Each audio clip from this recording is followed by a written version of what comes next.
is another time para magkaroon na naman tayo ng lesson vlogs at meron nga tayo ngayon sa creative non-fiction because this is one of the topics na itakal pa sa 4th grading period pero sa kasamaang palad meron nga tayong meron tayong problema ngayon, pandemic, and I hope and I pray na okay kayo sa inyo and nawa stay home, stay safe, okay? Kung hindi kailangan lumabas, hanggang lumabas, okay? So, meron tayong lesson vlogs ngayon. Ang ita-topic natin ay literary journalism. But for those people na hindi nakakalam, ako si Sir Tim, Teacher Tim, nagtuturo ako sa senior high school and it is one of the best ways to use social media and these platforms na meron tayo ngayon. Why don't we maximize it, di ba?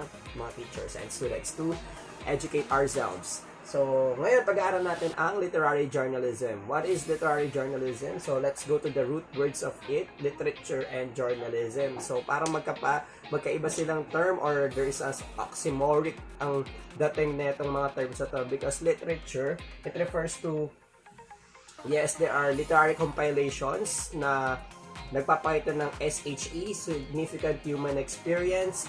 However, merong mga ginagamit tayong creativity, the use of figures of speech, the use of imagery, and all of the likes, the literary elements in oral, written, and visual format. So, makikita natin na si literature ay medyo nasa parting, nasa kanan, okay, nasa pinaka-kanan, creativity siya. However, nagpapakita nga ng human reality. And si journalism naman ay nasa kaliwa, okay? Dulo-dulo, opposite poles sila. But because why? Journalism naman ay writing to broadcast. Okay? Parang nagpa-pertain na siya sa straight presentation of facts. Tama ba ako? And it usually answers WH questions. Kapag nagbabasa ka ng dyaryo, nagbabasa ka ng nakikinig ka sa radyo o nanonood ka ng balita, syempre, hindi sila maliligoy. They are straightforward when they are discussing things, di ba? Hindi siya matagal.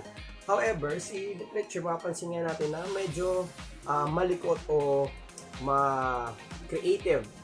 Pumupunta sa iba't ibang mga daan, di ba? But there's a commonality between these two, which is ito. Parehas silang nagko-convey ng information to a particular audience. So, ang literary journalism ay tinatawag rin minsang narrative journalism or reportage. So, minsan ginagamit siya to mix, kasi di ba naging adjective siya sa journalism, yung literary.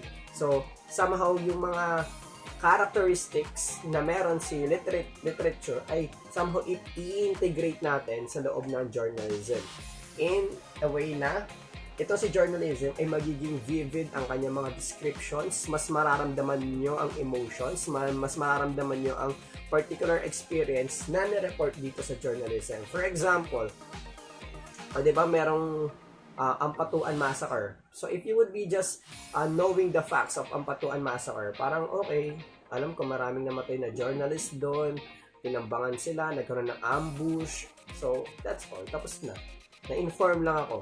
However, sa literary journalism, there will be an in-depth research, there will be couple of interviews, at isusulat yung storyline or yung report about sa nangyari sa Ampatuan Massacre o Maguindanao Massacre na in a way na mararamdaman mo na parang ikaw yung mismong na-ambush doon or ikaw yung mismong nawala ng kapamilya doon mula doon sa Maguindanao Massacre.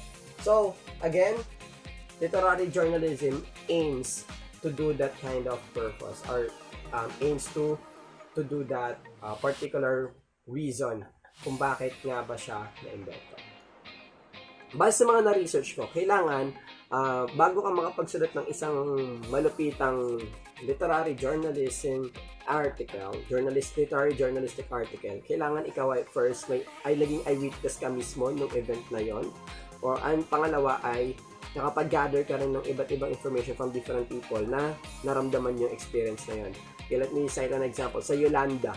So, sa Yolanda, kapag in-straightforward na facts lang siya or nireport siya sa atin, diba, WH questions. However, kapag ikaw mismo yung magsusulat ng literary journalistic article doon, makikita niyo na kailangan naramdaman mo o nandun ka mismo sa event na yun. At ikaw, bilang reporter or bilang journalist ay in-immerse mo yung sarili mo, nag-interview ka doon, at then isusulat mo yung report mo.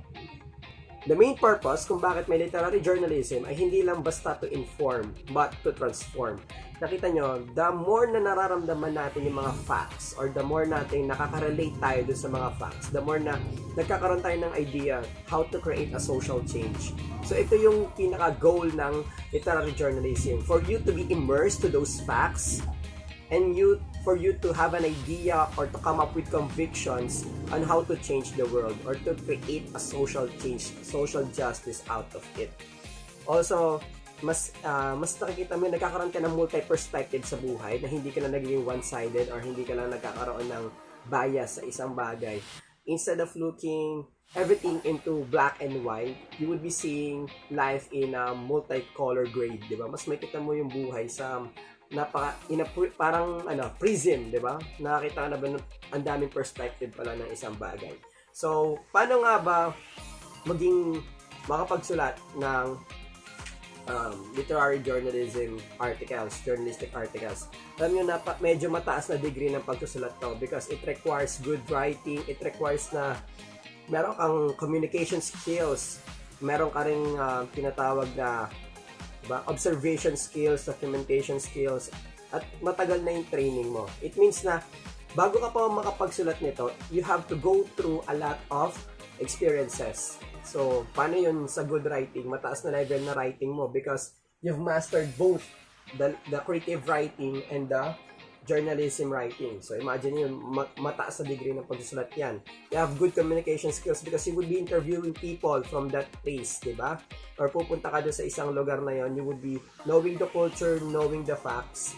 At minsan dahil may communication skill ka, meron mga tinatawag na untold stories na hindi sinasabi, but open secret siya. So, kailangan mo mag-delve sa mga ganong uri ng information. Also, kailangan mo na ng observation skills na makita mo kung ano nga bang uri ng kultura yung meron doon sa lugar na pinuntahan mo. Pang-apat, yung documentation, you have to know how to capture good photos as it would serve as your evidence.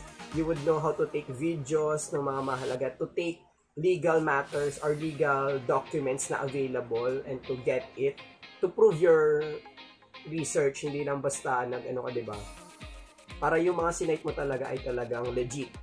And panghuli nga ay kailangan malupit na yung training mo. You have to magkakaroon ka pa dapat dyan ng tinatawag na mentor. Okay? Mentor para talaga mabantayan ka. But for now, if you can try literary journalism or literary journalistic articles, kung hindi mo kaya magawa to, you can appreciate naman. So, most of the time, ginagamit ito sa mga investigative documentations or investigative stories. So, iba ang mga examples na pwede nyo tingnan dyan is yung paano pinapresent yung Soko, diba? Nakapanood na kayo ng Soko. Based sa facts yun, nagkaroon talaga ng balita about doon. However, naging literary journalism siya in a way na naramdaman mo kung ikaw yung may humahabol sa yung stalker, may kumatok bigla sa pinto nyo na parang papatayin ka. So, parang naramdaman mo, forensic files. So, kung nakapanood na kayo, matagal na yung forensic files, marami na yan. Based sa American totoong stories yan, na American true stories na mga criminal stuff. Ano pa ba? Siguro kung may account din kayo sa Netflix or kung ma-download nyo sa internet, pwede nyo makita yung yung Evil Genius. Sobrang solid yan. So, those examples, mga documentary na meron tayo dito sa Pilipinas, diba? Yung mga eyewitness, so, reporter's notebook, diba? Yung reporter's notebook, totoong mga reports yan, nangyari yan, binalita siya. However, yung mga journalist ay nagkaroon ng in-depth research, nagkaroon ng in-depth immersion, and doon nila nalaman talaga yung ibang sides pa ng storya, bukod pa doon sa basic WH questions. So, yun lang.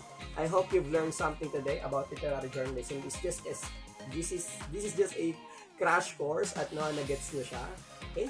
So, ingat kayo dyan sa kung nasan man kayo at nawa matapos na to, and let's pray for it na matapos na itong pandemic na meron tayo ngayon. And keep safe everyone. mag-like kayo kung nagustuhan nyo, mag-comment kung ano gusto nyo topic natin next time, and mag-subscribe para pag naka 1,000 subscribers kasi tayo, baka pag-live tayo sa YouTube. And it is a great way, a great opportunity again to teach more people. Okay? Thank you everyone. God bless.